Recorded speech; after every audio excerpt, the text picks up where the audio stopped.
नमस्कार, बहुत स्वागत है आप सभी का। आप देख रहे हैं आगे का एजेंडा। मैं हूं आपके साथ जया मिश्रा। नमस्कार, मैं हूं आपके साथ दीपा बाफिला। आज की पहली और बड़ी खबर छत्तीसगढ़ से है, जहां पर पूर्व सीएम भूपेश बघेल की मुश्किलें बढ़ सकती है आने वाले वक्त में। बड़ी खबर यह है कि महादेव ऐप घोटाले को लेकर ईडी ने जो चार्जशीट दायर की है उसमें भूपेश बघेल का नाम भी दर्ज है। और चार्जशीट में घोटाले के एक आरोपी के बयान के आधार पर यह आरोप लगाया गया है कि चुनाव में मदद के लिए बघेल को 508 करोड़ रुपए दिए गए और बघेल को यह पैसा महादेव ऐप के प्रमोटर्स की तरफ से दिए गए, इस बात का जिक्र है। बड़ी खबर इस वक्त छत्तीसगढ़ के पूर्व सीएम भूपेश बघेल से जुड़ी हुई है। महादेव बेटिंग ऐप मामले से जुड़ी है बड़ी खबर। ईडी की चार्जशीट में भूपेश बघेल का नाम शामिल है। 508 करोड़ रुपए मिले बघेल को, ये चार्जशीट में बात कही गई है। महादेव ऐप प्रमोटर से पैसा लेने का आरोप है। और देखिए कैसे आया बघेल का नाम, अब इस पर विस्तार से आपको जानकारी देते हैं जो अब तक बातें सामने आई हैं। देखिए कैसे आया बघेल का नाम, ये अब जान लेते हैं। ग्राफिक्स के जरिए आपको बता दें कि बघेल को 508 करोड़ दिए गए, ये बात ईडी की चार्जशीट में आई है। क्या आरोप है चार्जशीट में, वो आपको हम दिखा रहे हैं। चुनाव में बघेल की मदद के लिए पैसा, ये कहा गया ईडी की चार्जशीट में।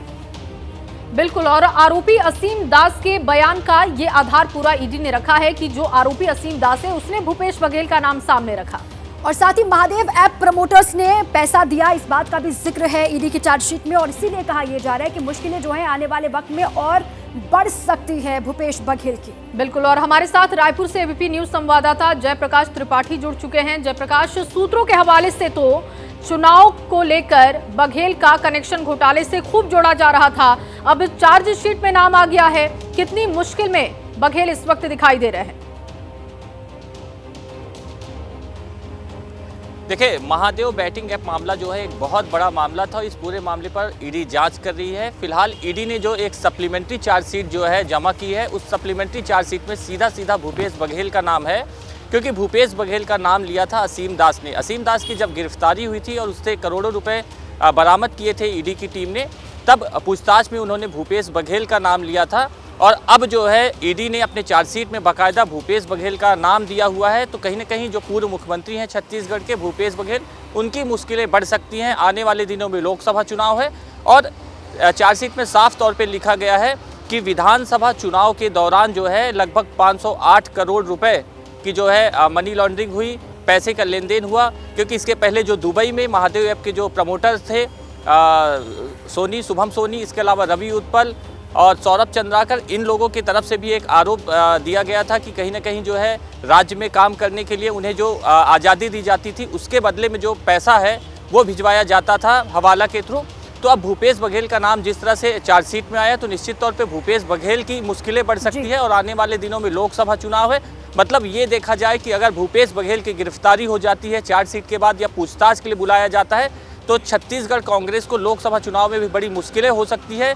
11 की 11 यहाँ सीटें हैं और कांग्रेस वैसे भी विधानसभा चुनाव हारने के बाद बिखराव की स्थिति में है। और भूपेश बघेल को अगर ईडी पूछताछ के लिए बुलाती है, उन पर कार्रवाई करती है, क्योंकि सीधा नाम है उन पर, पैसे लेन देन का आरोप है, तो कांग्रेस जो है छत्तीसगढ़ में पूरी तरह से बिखराव की स्थिति में आ सकती है। विधानसभा चुनाव में बहुत इस मुद्दे को उछाला गया, उसके बाद वहां परिणाम क्या रहा वो देश के सामने। अब लोकसभा चुनाव में भी आप ये कह रहे हैं कि इसका असर देखने को मिल सकता है। शुक्रिया आपका जयप्रकाश, पूरी जानकारी और बातचीत के लिए। और चलिए अब आपको बता देते हैं कि आखिर ये महादेव बेटिंग ऐप है क्या ये पूरा मामला है। ऑनलाइन सट्टेबाजी का ये ऐप है जो महादेव बेटिंग ऐप है। और देखिए, poker, card games, chance games नाम से ये लाइव गेम है जिसको खेला जाता है।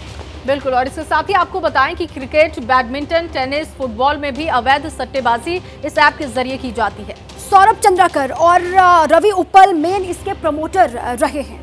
बिल्कुल, जिनका नाम भी सामने आया था। और देखिए 2017 में ऑनलाइन सट्टेबाजी ऐप ये तैयार किया गया था।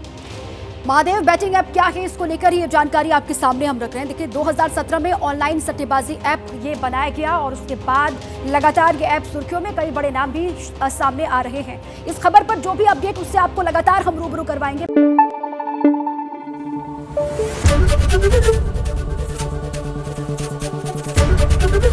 एबीपी न्यूज आपको रखे आगे।